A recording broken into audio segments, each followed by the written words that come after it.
แล้วทำไมหลวงตาถึงบอกว่าจะออกเสียงหรือไม่ออกเสียงมันถึงได้เหมือนกันล่ะคะได้เหมือนกัน ออกเสียงก็คือคนข้างๆหรือวิญญาณข้างหรือสัตว์ข้างๆมันได้ยิน ออกเสียงเนี่ยนะถ้าสวดในใจมันไม่ได้ยิน มันได้ยินเฉพาะพวกโลกวิญญาณมันเหมือนกันอ่ะมันต่างกันตรงที่สัตว์ไม่ได้ยิน อย่างพวกจิ้งจกตุ๊กแกหรือแมลงสาบอยู่ในห้องเรา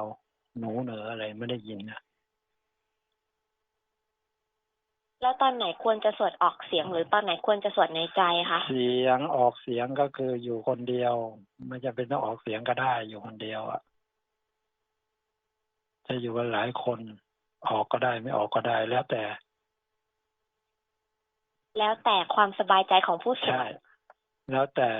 ว่าเวลาสวดแล้วมันไปไหนหรือเปล่าอะไรเนี้ยเราต้องการให้มันอยู่นะต้องการให้จิตมันอยู่เราจะเอาแบบไหนก็ได้ที่มันอยู่ไม่ให้มันไปไหนนะอย่างนั้นแหละ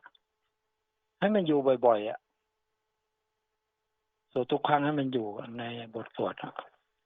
อยู่ในภาพอยู่ในพระอยู่ในบทสวดอยู่ตรงเนี้ย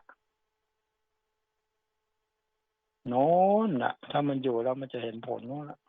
ตอนที่มันอยู่นั่นแหละ